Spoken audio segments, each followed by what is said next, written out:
네, 안녕하세요. 여러분의 건강주치 건강스페셜의 정경욱 원장입니다. 안녕하세요. 치의학 박사 정윤입니다. 오늘도 건강과 관련한 다양한 정보가 준비되어 있습니다. 방송을 보시다가 나와 내 가족의 건강에 대해서 궁금한 사항이 있으시면 지금 바로 02-2000-4907로 전화 주시면 자세한 상담이 가능합니다. 여러분들의 많은 참여 부탁드립니다.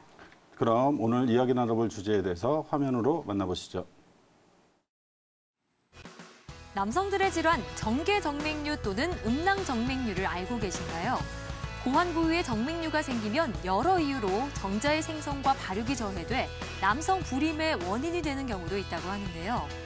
자, 그럼 어떤 경우에 정계정맥류가 발생할 수 있을까요? 이에 대한 증상과 치료법, 예방관리법까지 잠시 후에 알아보시고요. 한의사가 손 또는 신체의 일부를 이용해 관절이나 근육, 인대를 교정하는 한의학 수기치료, 추나요법에 대해 한 번쯤 들어보신 적 있으시죠? 그동안은 환자가 치료비 전액을 부담해왔지만 지난 4월 8일부터 건강보험이 적용돼서 환자들의 부담이 줄게 됐는데요. 자, 추나요법은 과연 어떤 상황에서 어떠한 도움을 받을 수 있는 치료법인지 오늘 건강 스페셜에서 자세히 알아봅니다.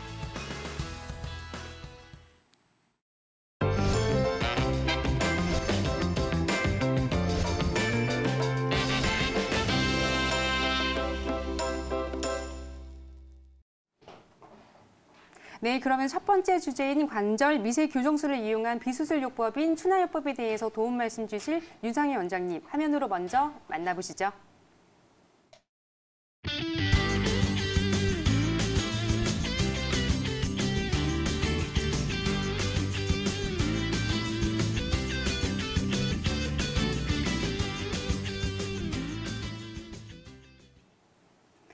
네, 오늘 주제는 바로 추나요법인데요. 도움 말씀 주실 윤상희 원장님 한번 인사 나눠볼까요? 네. 안녕하세요. 안녕하세요.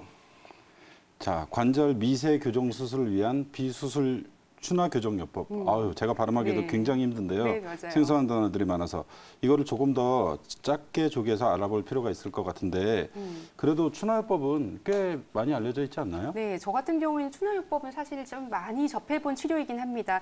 진료를 하다 보면 목이 아픈 경우가 많아서 이런 경우에 한의원에서 치료를 하는 경우가 있는데요. 그런 경우에 원장님들이 추나요법을 권장하시는 경우가 있긴 하더라고요. 네네. 그리고 지난 월요일이었죠. 네. 예, 4월 8일부터 네. 그 추나요법이 건강보험 적용이 네, 되면서부터 맞아요. 많은 분들이 관심을 갖고 계시기 때문에 네. 오늘 이 시간 추나요법에 대해서 원장님께서 조금 더 자세히 알아보시면 좋을 것 같습니다. 네. 네. 예.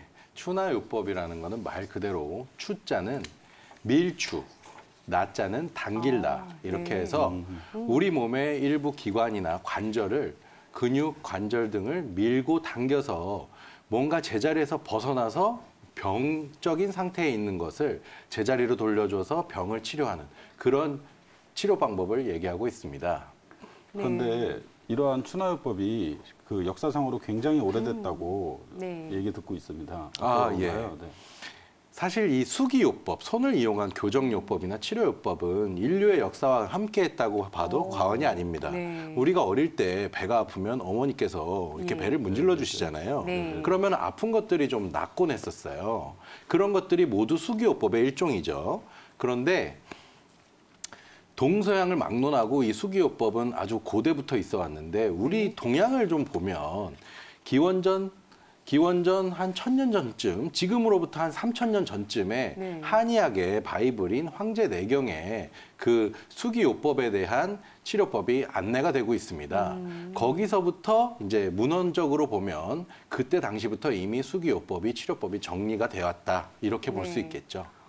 정말 진짜 인류의 역사만큼이나 오래된 게 지금 추나요법이란 말이긴 한데요.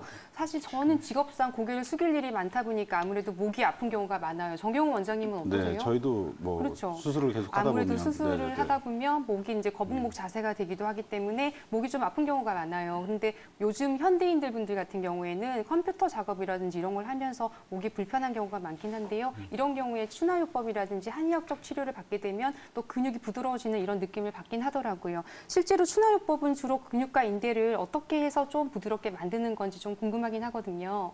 네.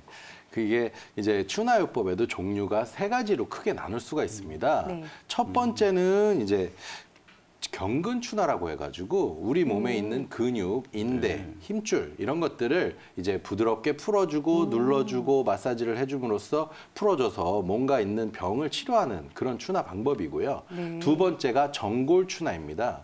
이 정골 추나는 이름에 들어있듯이 뼈를 제자리로 돌려놓는 그런 추나 방법이에요. 그래서 틀어진 관절을 이제 한의사의 신체나 아니면 보조 도구를 이용해서 맞춰줘서 제자리로 돌아가게 만드는 그런 추나 방법이고요. 세 번째는 탈구 추나라고 있습니다. 네. 이거는 단순히 문제가 생긴 것이 아니라 아예 관절이 제 위치를 이탈한 경우에 그러니까 우리가 뭐 상완골 탈구라든가 이렇게 팔이 빠지는 경우도 있겠죠. 이런 것들을 제자리로 맞춰서 넣어주는 그런 추나 방법입니다. 이렇게 세 가지 정도로 나눌 수가 있겠네요.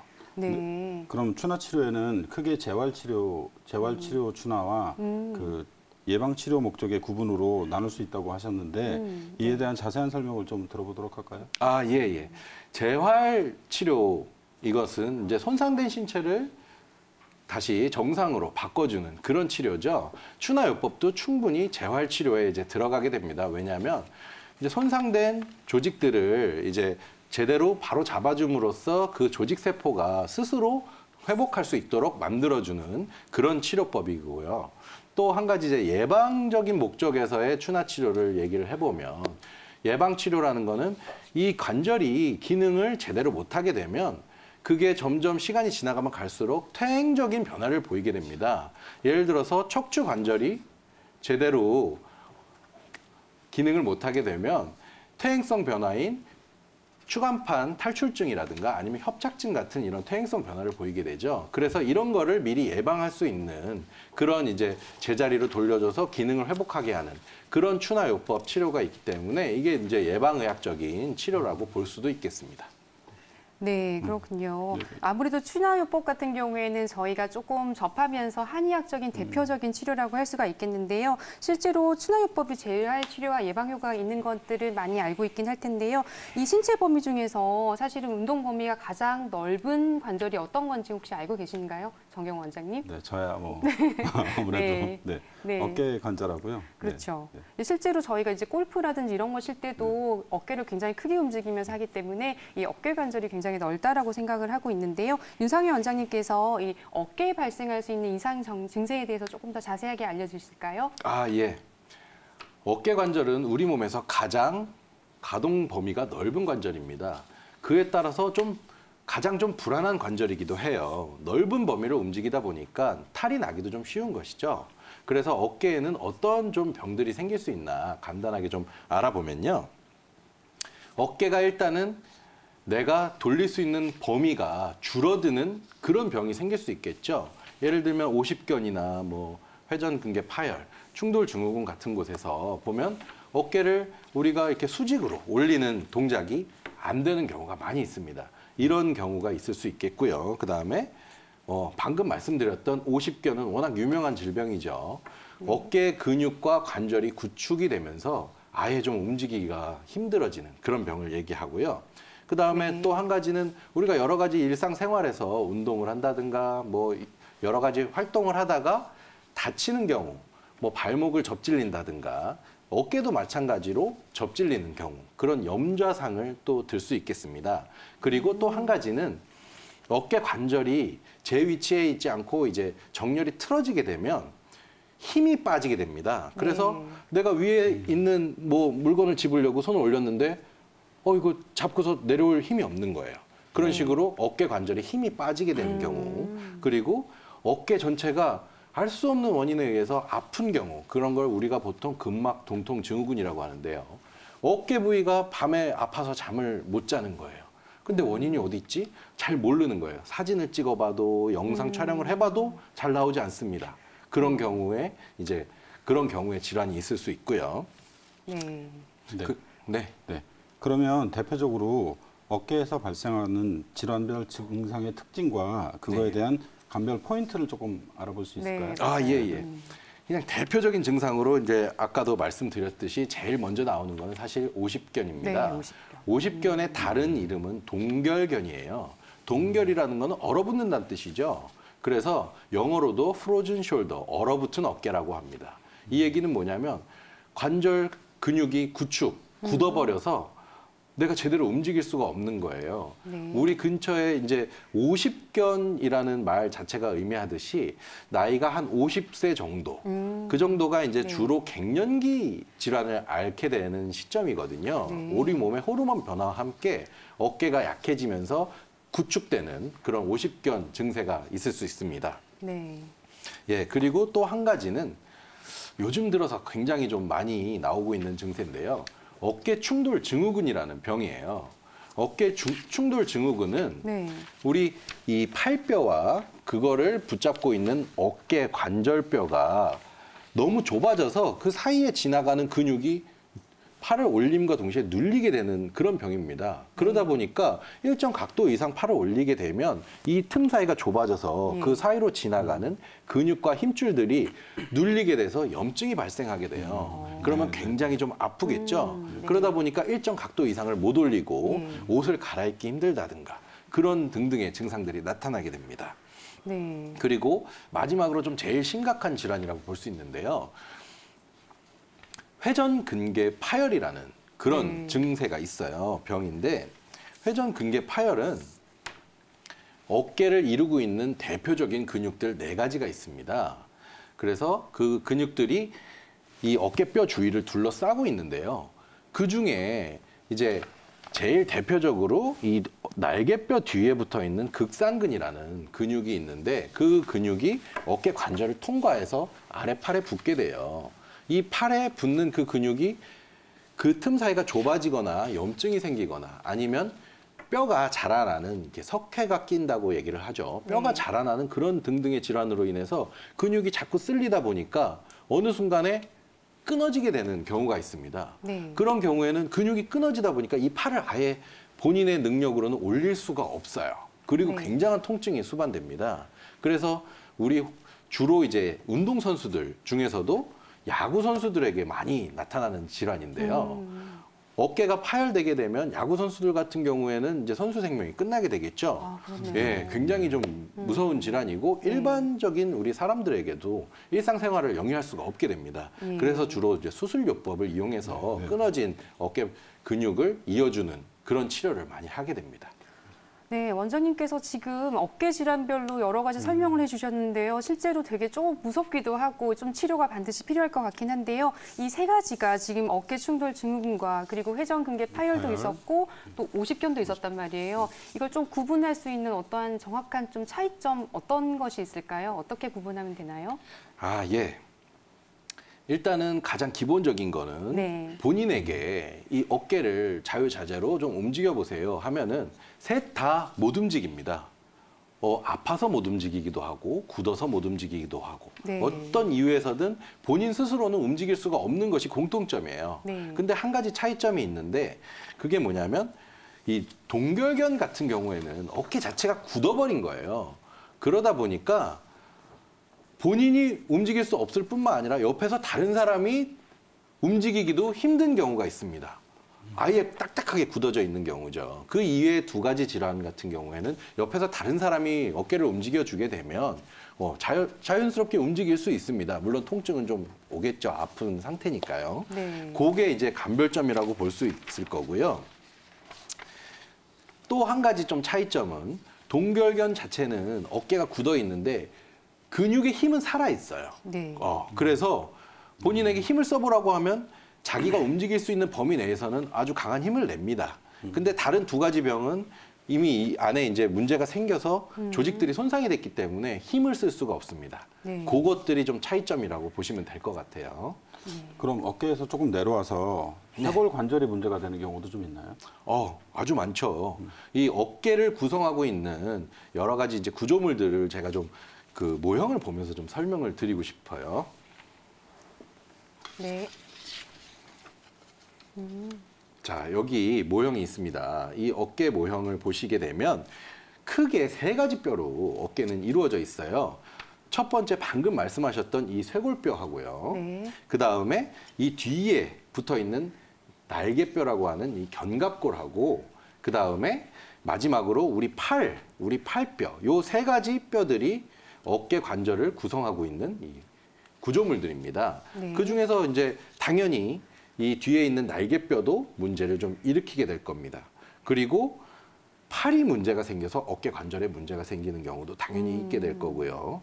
그리고 방금 말씀하셨듯이 이 쇄골 관절, 이 쇄골이 문제가 돼서 또 일어나는 어깨 문제도 있겠죠. 네. 네. 네, 근데 저는 지금 어깨 관절과 쇄골 이런 통증 같은 얘기를 듣고 나다 보니까 그래도 저는 좀 제일 많이 들어본 게 오십견인 것 같긴 해요. 그렇죠. 이 네, 오십견 통증이 아무래도. 있으면 뭐 팔도 잘 못 들고 여러 가지 증세가 있긴 한데 이런 경우에 또 어떻게 교정하는 게 좋은지 조금 더 구체적으로 설명해 주시면 좋을 것 같아요. 네. 이 어깨 모형을 보면서 다시 네. 한번 구체적으로 좀 설명을 드리겠습니다. 처음에 우리가 이제 보게 되는 이 우리 몸 뒤편에 있어요. 이 날개뼈에 문제가 생기는 경우가 있습니다. 네. 이 날개뼈 같은 경우에는 이 뼈의 하각, 이 밑에 쪽 부분이 바깥쪽으로 돌아가느냐 안쪽으로 돌아가느냐에 따라서 어깨 관절의 가동 범위가 달라지게 됩니다. 예를 들어서 이게 안쪽으로 돌아가게 되면 우리가 팔을 들어 올릴 때 이 어깨뼈도 당연히 이 날개뼈도 같이 돌아가게 돼요. 근데 너무 안쪽으로 변이가 돼 있다 보니까 바깥으로 제대로 돌질 못해서 우리가 이 팔을 뜻대로 높이 올릴 수가 없게 됩니다. 그리고 바깥으로 변이가 되게 되면 당연히 안쪽으로 이렇게 움직이는 이런 움직임 동작이 제한이 되게 돼요. 그래서 이렇게만 하면 어깨가 아프다 하시는 분들도 있거든요. 그런 경우에 이 날개뼈의 바깥쪽, 안쪽 변이가 이제 문제가 되는 것이죠.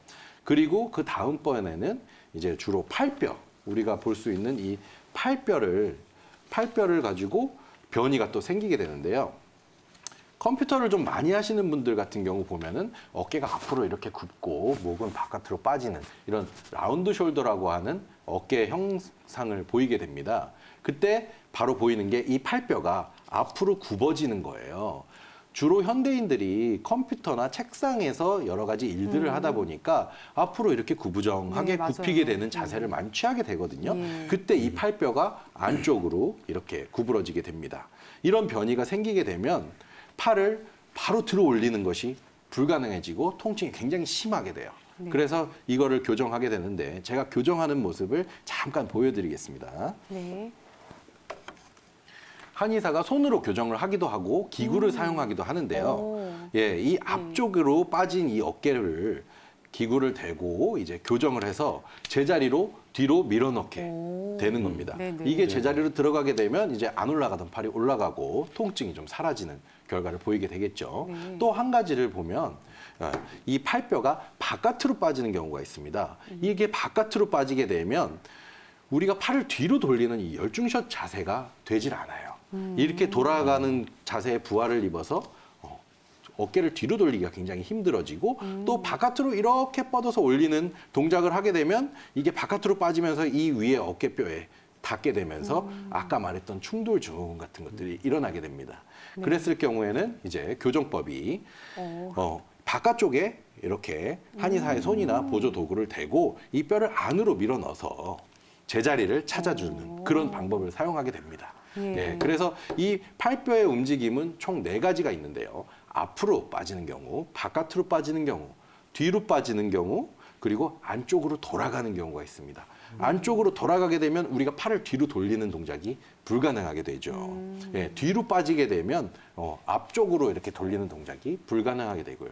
각각의 경우에 이제 교정 도구나 손을 사용해서 제자리로 팔뼈를 돌려주게 됩니다.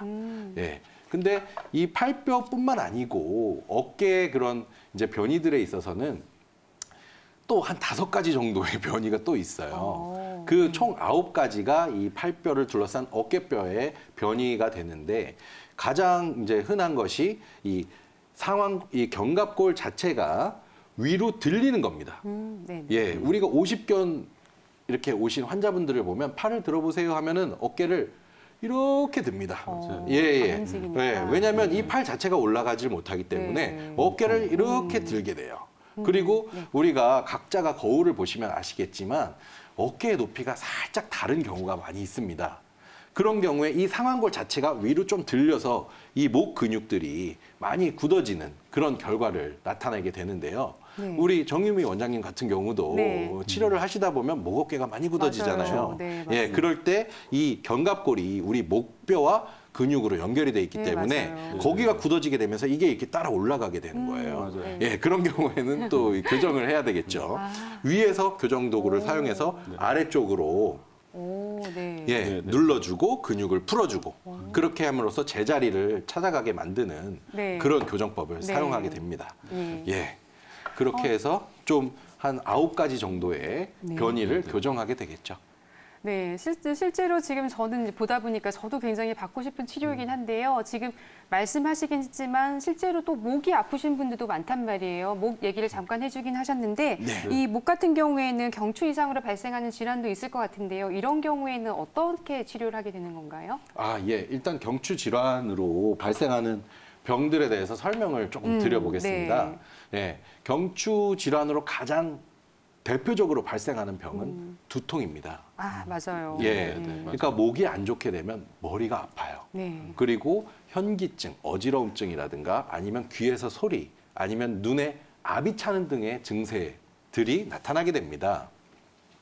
가장 심한 게 두통인데요. 왜 이게 목과 관련이 있느냐?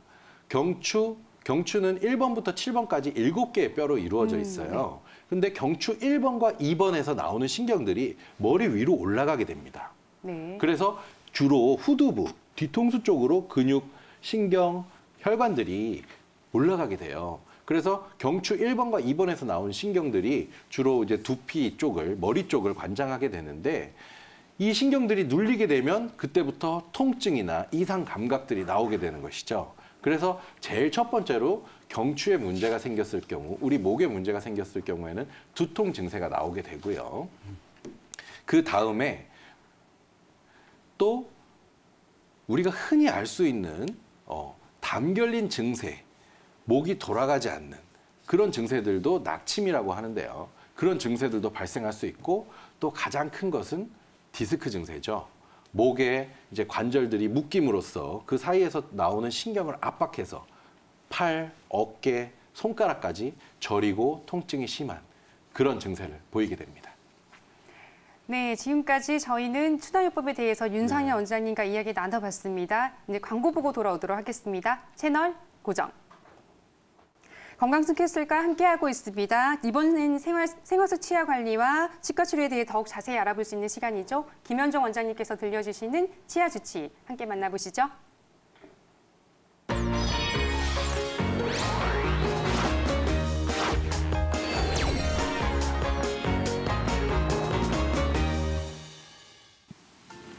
안녕하세요.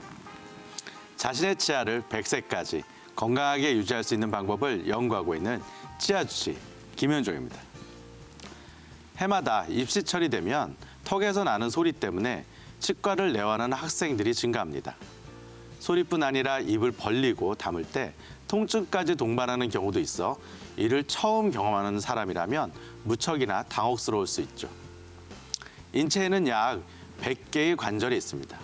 이 중에 두 관절이 하나의 뼈에 연결되어 동시에 움직이는 유일한 관절이 바로 턱관절이죠. 또 턱관절에는 많은 근육과 신경, 침샘, 관절 내 디스크가 동시에 관여하고 있기 때문에 이 부위에 통증이 있다면 관절 내의 문제인지 혹은 주변 근육의 문제인지 구분해서 치료를 받아야 합니다.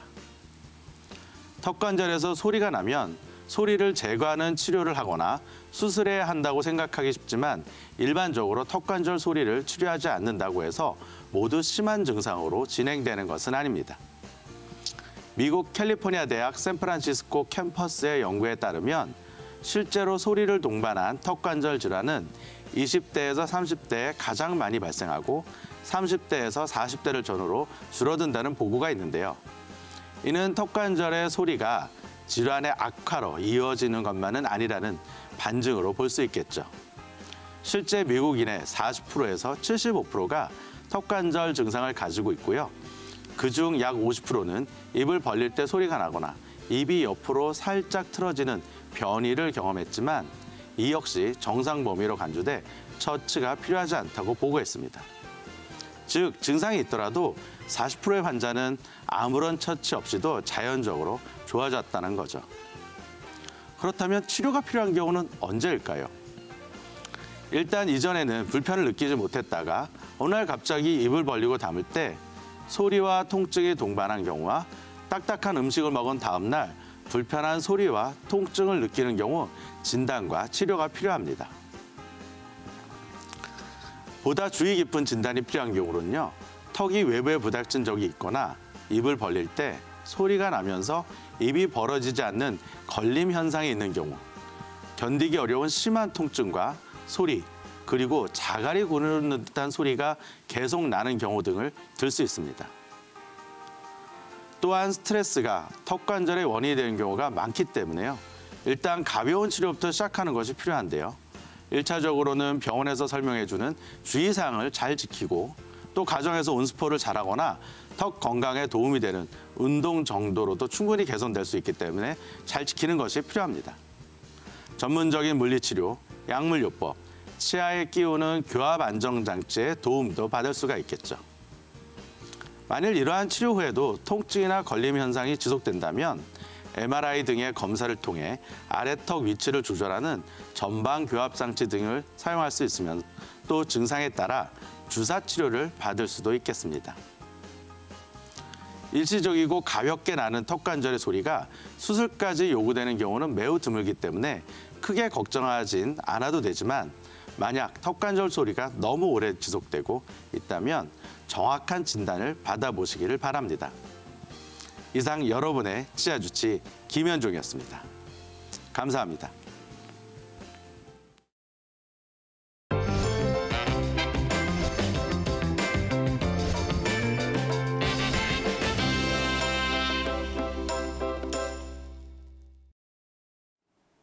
네, 오늘 치아 주치에서는 아무래도 이제 저희가 턱관절에 대한 부분들 이런 것들 얘기를 하겠는데요. 원장님, 턱관절 잘 씹어 드시고 하시나요? 예, 저는 많이 괜찮은데 네. 아무래도 환자분들 중에서도 그런 네. 거 많이 불편하시는 분들이 종종 오시기도 하죠. 네, 운동을 성형외과에서. 많이 하거나 네네네. 스트레스를 받아도 이런 분들이 문제가 될 수 있기 때문에 그러니까요. 아무래도 좀 네네. 많이 도움이 되는 시간이었을 것 같습니다. 네네. 저희는 이제 방송 건강 스페셜과 함께하고 있으신데요. 방송을 보시다가 건강과 관련한 사항이 궁금하신 분들은 02-2000-4907로 전화 주시면 자세한 상담이 가능합니다. 여러분들의 많은 참여 부탁드립니다.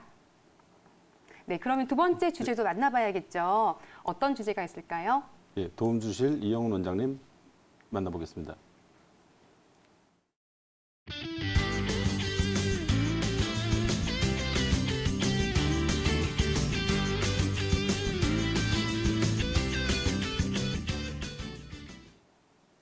네, 오늘 인사 한번 나눠보도록 하겠습니다. 비뇨기과 전문의 이영훈 원장님이십니다. 네, 안녕하세요. 안녕하세요.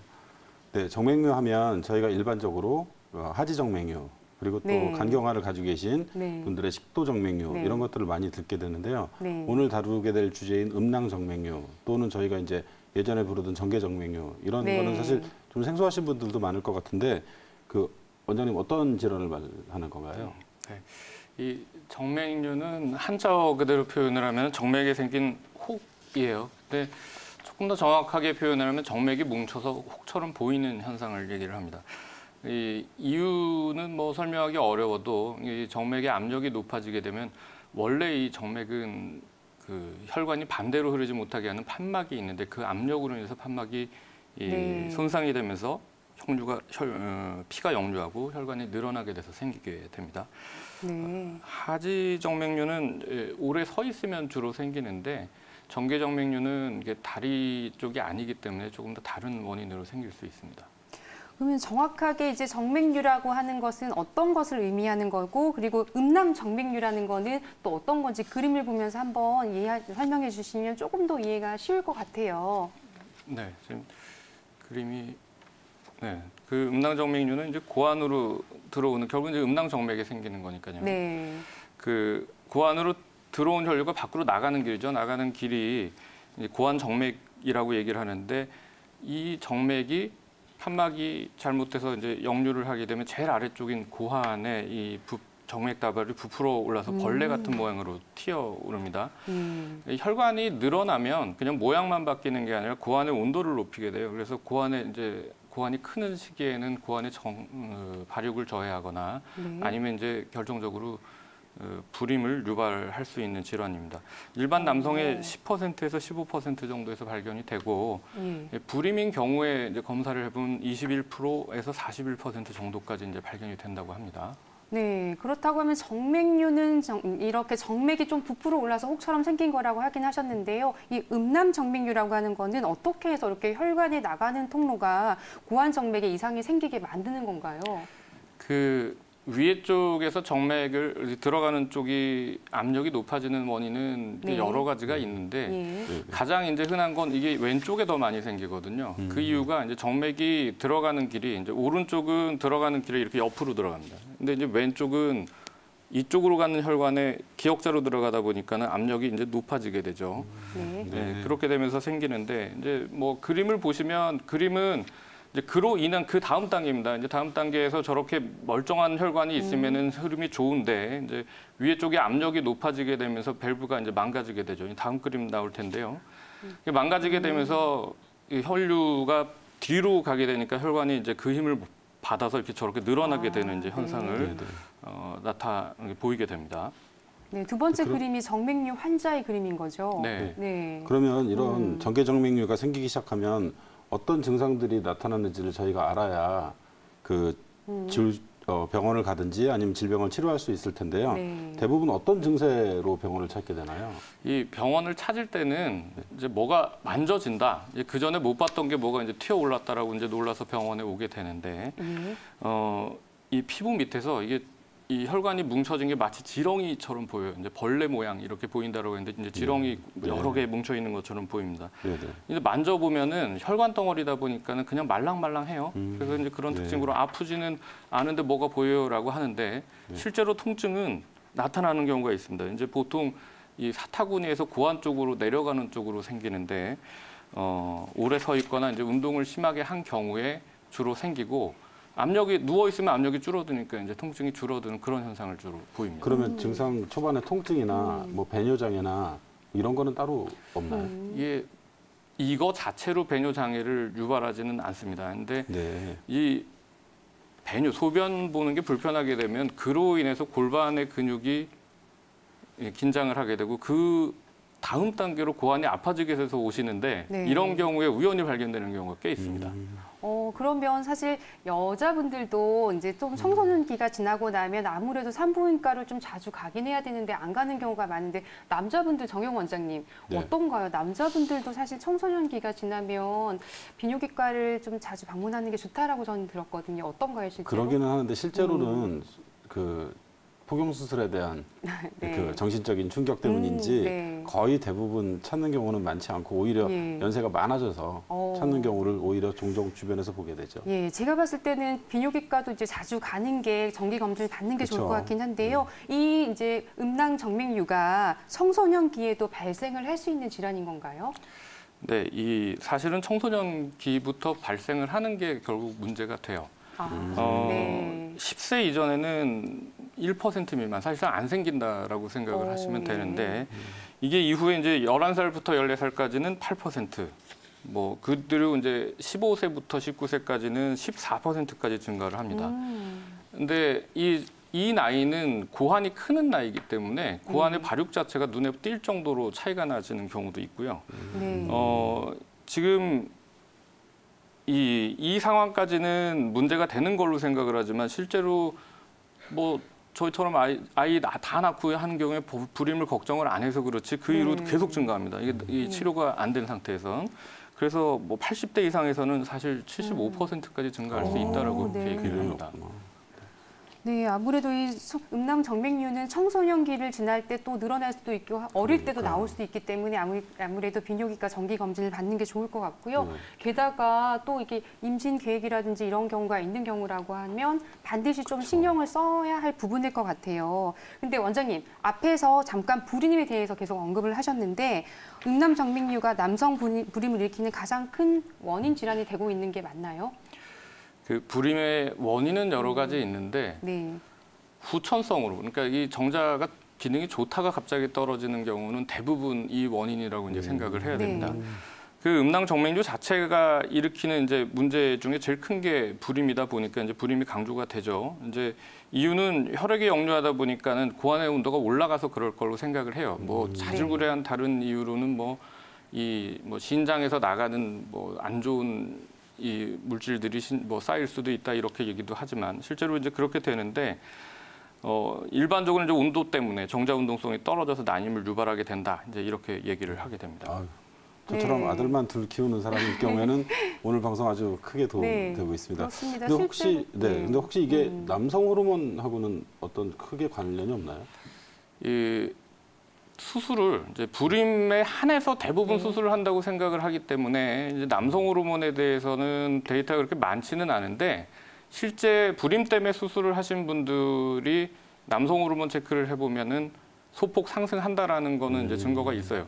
근데 이게 이제 이것 때문에 떨어졌느냐를 아직 이제 못 밝히는 거고, 두 번째는 남성 호르몬이 이제 문제될 분들한테 수술을 이거를 이제 불임에 별로 연관돼 있지 않으니까 수술까지 별로 권하지 않았으므로 이 차이를 갖다 이제 아직까지는 밝혀내지 못하고 있는 상태입니다.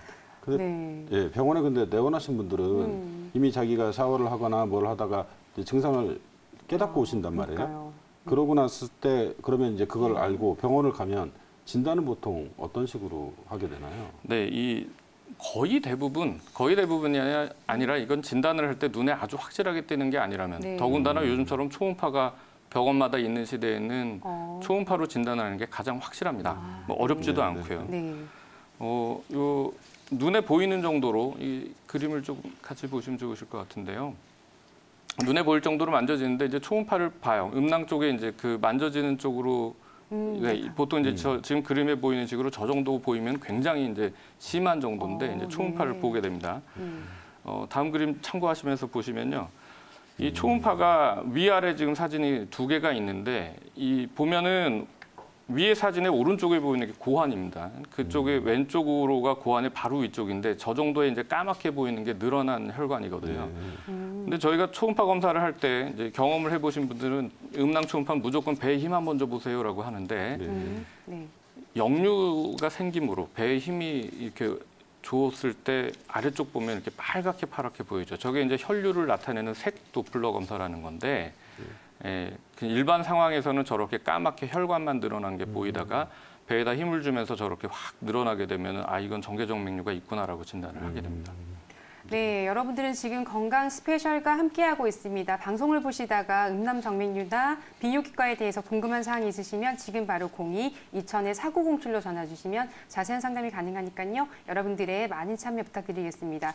오늘 지금 이영훈 원장님과 함께 음낭 정맥류에 대해서 이야기 나눠보고 있는데요. WHO에서는 청소년기를 지나면서 음낭 정맥류 검사를 반드시 검사해야 하는 필수 검사 항목으로 또 분류를 하고 있다고 합니다. 그런데 만약에 이렇게 음낭 정맥류가 발견이 된다라고 하면 반드시 치료를 서둘러야 되는 건가요? 어떻게 하는 게 좋은 건가요? 불임을 일으키는 게 결국은 가장 큰 문제이기 때문에 이제 그 불임을 예방을 하고 불임이 그럴 조건이 된다라면 그걸 이제 치료하는 게 치료 목적이라서 그거에 맞는 이제 상황이 되면은 치료를 결정을 합니다. 청소년기에는 사실은 이게 정액 검사를 하기가 좀 어렵죠. 성인이 돼서야 정액 검사 보통 하게 되니까. 그래서 청소년기에는 고환의 크기 차이를 봅니다. 이 기준으로는 ECC 또는 이제 양쪽이 20% 이상 차이가 나거나 정상이 20% 차이 나는데 이게 ECC면 사실 굉장히 큰 차이를 보이거든요. 그래서 이제 이런 경우에 보통 수술을 생각을 하고요. 성인은 이제 발견이 된다. 청소년기라도 정액 검사 가능하다 그러면 검사에서 이상이 있다라고 하면은 적극적으로 이제 치료를 권합니다. 그리고 통증이 이제 꽤 심하다라고 하는 경우에는 이제 수술을 권하는 경우가 있습니다. 네, 그렇다고 하면 이제 절개 수술도 있을 거고 뭐 여러 가지 수술 방법이 있을 것 같긴 한데요. 원장님 어떤 치료법에 대해 있는지 조금 더 수술적인 부분은 구체적으로 설명해 주시면 좋을 것 같아요. 네, 이 치료는 결국은 이제 역류를 막아야 되니까 들어오는 피를 그 혈관을 찾아서 묶어주든가 안쪽에서 막아주든가 하는 치료를 하게 되는데 수술 자체를 이제 분류를 나누는 거는 이제 방법적인론으로는 뭐 절개를 할 수도 있고 복강경을 쓸 수도 있고 아니면 혈관 안쪽에서 이렇게 들어가는 방법도 있는데 크게는 어느 높이에서 이제 치료를 하느냐로 나눕니다. 네. 그래서 어느 높이? 이 눈에 보이는 저 고환에서 바로 저기를 이제 절개를 해가지고 할 수도 있어요. 근데 이제 그렇게 들어가면 혈관이 너무 많기도 하고요. 네. 우리가 그러면은 수술을 할 때 딱 필요한 정맥만 묶어야 되는데 혈관들이 너무 가늘어서 이게 동맥인지 정맥인지 구별이 가기가 어렵습니다. 그래서 일반적으로는 그거보다 이제 위에 쪽에서 하는데 그래서 사타구니 쪽에서 하는 방법하고 배꼽에서 조금 아래 그리고 이제 골반뼈 쪽에서 이제 하는 방법이 조금 그런 방법이 있어요. 위로 올라갈수록 아주 멋있습니다. 이제 수술이 쉽게 끝나고 이제 수술 자주 하는 방법도 아니기 때문에 수술장에서 보기에는 진짜 야 이거 수술 정말 멋지다 끝나는데 이제 위쪽으로 올라갈수록 조금 재발률이 높고요. 그래서 일반적으로 가장 많이 현재까지 해온 방법들은 쉽게 하는 방법들이 이 사타구니 쪽에서 현미경을 보면서 하는 게 이제 재발률도 줄이고 접근하기 쉽다라고 그렇게 많이 알려져 있습니다.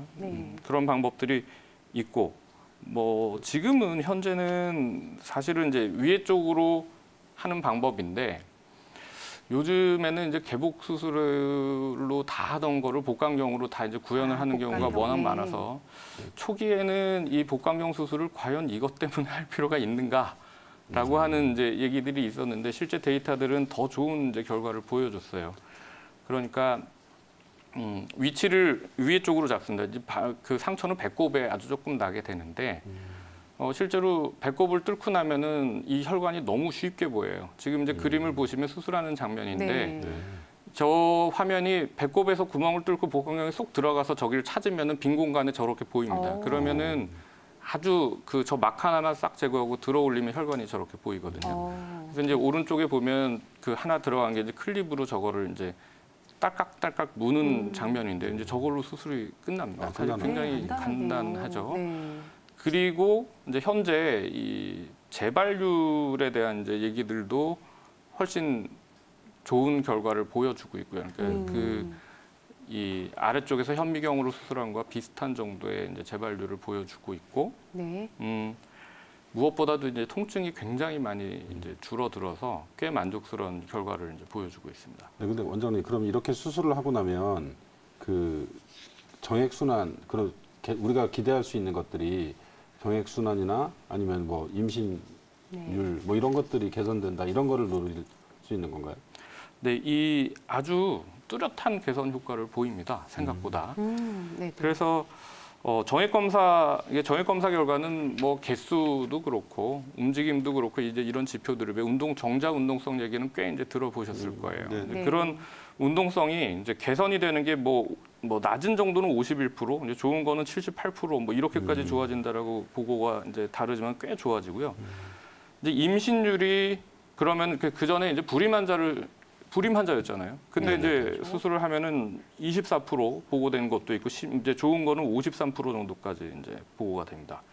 그럼 임신율 전에도 정액 자체 검사도 좋아지고 어떤 연구에서는 이제 두 군을 한쪽은 수술 안 하고 지켜보고 한쪽은 수술을 했는데 1년 지나니까 임신율이 한쪽은 60% 육박했고 한쪽은 10%밖에 임신이 안 됐다. 아주 뚜렷한 효과를 보이는 거죠. 네, 그리고 이제 음낭 정맥류 중에서 수술하는 방법 외에도 조금 더 간단한 방법도 있다라고 하셨거든요, 아까. 그래서 이제 조금 더 간단하게 피부를 절개하지 않고 하는 비수술적 요법도 있을 것 같긴 한데요. 어떤 시술법이 있는지 조금 더 자세하게 알아볼까요? 네, 좀 전에 설명드린 두 가지는 이제 수술입니다. 이제 혈관을 밖에서 묶는 거죠. 근데 안쪽에서 해결을 하는 방법도 있어요. 그래서 혈관 조영술로 이제 들어가서 혈관을 안쪽에서 막는 방법이 있는데요. 그래서 뭐 경정맥 색전술이라고 합니다. 간편하기는 상당히 간편해요. 그리고 뭐 성인인 경우는 정말 마취도 안 하고 할 수 있는 장점이 있는데 이게 어린 친구들한테는 이런 상황도 마취가 필요하죠. 네. 그리고 이제 혈관이 가늘어서 시술이 어려운 점이 있을 수 있고요. 뭐 이게 드물긴 하지만 이제 막아놓은 코일이 흘러서 이 환자분들에게 꽤 불편함을 유발하는 경우도 있어서 이거를 현재 시도가 되고는 있는데 아주 그 기본적인 치료 방법으로 받아들이기는 조금은 이제 어려운 상황입니다. 그 경정맥 색전술이라고 하셨으면 목 쪽으로 들어가는 건가요? 이제 저도 이제 제가 그걸 이제 할 줄은 몰라서 근데 보통은 이제 이 사타구니 네. 쪽으로 들어가거나 네. 요즘에 이제 손목 쪽으로도 들어가는 걸로 이제 알고 있습니다. 그러면 이제 수술하고 나서 일상생활까지 회복은 어떻게 돼요? 아까 그 크게 이제 복강경으로 하신다는 것도 있었고, 그다음에 지금 말씀하신 경정맥 색전술 뭐 이런 것도 있었는데 네. 그거에 대해서 회복 기간은 어떻게 생각할 수 있을까요? 그 이제 경정맥 색전술은 사실은 회복 기간을 이제 제가 말씀드리기 조금 어려운 네. 상황이고 이제 수술이 사실은 이제 그 개복을 하는 그러니까 절개를 하는 수술도 생각보다 그렇게 오랜 치료 기간을 요하지는 않습니다. 네. 그런데 이 저희가 의사 입장에서는 하나도 안 아프다라고 얘기를 하면 이제 나중에 욕 먹거든요. 근데 사실은 그렇죠. 의사 입장에서 하나도 안 아픈 것 같아요. 퇴원하고 일주일 뒤에 오면 견딜만 했다고 하니까. 근데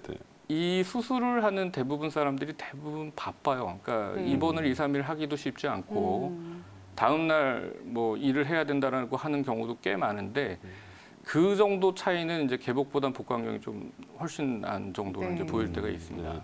네, 아무래도 음낭 정맥류는 수술보다는 수술법이 조금 더 확실한 치료법이기 때문에 수술을 하긴 하셔야 되는데 아무래도 개복 수술보다는 복강경 수술이 훨씬 더 용이하다는 점 기억을 하시고요. 수술 후에 이런 수술을 하고 나서 이제 또 궁금해하시는 것 중에 주의 사항이라든지 아니면 재발률에 대한 것들도 걱정을 하긴 하시거든요. 원장님 어느 정도 되나요? 이게 이제 수술이니까 네. 이 뭐 안 아프다고 막 뛰어다니시면 안 되거든요. 네. 자, 이 과격한 운동 피해야 되고 예. 뭐 일반적인 수술처럼 음주는 최소 이제 한 일주일 정도는 피하셔야 됩니다. 네. 뭐 생각보다는 간단한 수술이어서 아주 큰 뭐 어떤 뭘 하지 말아야 된다 이런 게 그리 많지는 않은 수술입니다. 네. 그럼 이제 지금까지 이제 수술적인 치료 방법에 대해서 설명을 해주셨는데 그거 말고 비수술적으로 저희가 해볼 수 있거나 네. 병원에서 치료를 받을 수 있는 것들이 뭐가 다른 게 또 있을까요? 이게 그런 걸 기대하고 싶어요. 그런데 네. 그런데 이게 약물이나 그냥 지켜보는 걸로 치료가 되지는 않습니다. 결국 저절로 없어지지도 않고 약물도 없기 때문에 할 수 없이 수술을 하는 거거든요. 그래서 이게 꼭 필요하지 않으면 안 할 수 있다라는 것뿐이지 결국은 치료를 하려면 어쩔 수 없이 수술은 이제 피할 수 없는 과정이 됩니다. 네, 그렇다고 하면 이제 음낭 정맥류가 몸에 또 다른 이상과 뭐 연결되거나 다른 문제를 일으키거나 하진 않나요? 뭐 지금 말씀드린 정도 외에는 실제로 큰 이상을 일으키지는 않으니까 이게 보였다 그래서 너무 놀라시지 마시라는 걸 당부드립니다. 네. 그러면 그 마지막으로 저를 포함해서 남자아이를 키우는 부모님들과 저희 앉아있는 대한민국의 모든 네. 남성분들을 위해서 혹시 하시고 싶은 말씀이 네. 있으신가요? 네, 이 음낭 정맥류가 사실은 있는 이 어떤 병인지도 모르고 증상도 생소한 경우가 많아요. 근데 뭐 사춘기 지나면 자기 아들 고추 보자고 하기도 어렵고 고안 만져볼 일도 없습니다. 근데 네. 생각보다는 뭐 10명 중에 한두 명이 있을 수 있는 병이니까 꽤 흔한 병이고 네네. 이게 뭐 고안의 발육의 문제를 일으킬 수도 있고 불임을 일으킬 수도 있으니까 관심을 꼭 가지시고 본인이 못 만져보실 거면 비뇨기과 한번 같이 가보시는 거 꼭 권해드립니다. 네. 그러게요. 이게 네. 사춘기 자녀한테 그러기 쉽지 않죠, 현실적으로. 네. 아무래도 그래도 어쨌든 청소년기가 지나면서부터라도 비뇨기과를 좀 가까이 하시는 게 좋지 않겠냐. 저는 오늘 또 이런 맞아요. 걸 또 생각하게 네네네. 되는 하루이네요. 네네네. 왜냐하면 이제 여성분들 같은 경우에 산부인과를 가까이 하는 것처럼 남성분들 같은 경우에는 반드시 비뇨기과에 1년에 네. 한 번 정도씩 맞아요. 검진받는 게 좋다라고 저는 들었거든요. 그래서 오늘 방송 보시는 분들은 그 점 꼭 기억하시고 네. 비뇨기과도 가까이 할 수 있는 그런 기회가 됐으면 하겠습니다. 네, 저희가 준비한 소식 여기까지입니다. 네, 저희는 다음 이 시간에 조금 더 밝고 건강한 모습으로 여러분들을 찾아뵙도록 하겠습니다. 시청해주신 여러분 고맙습니다. 감사합니다.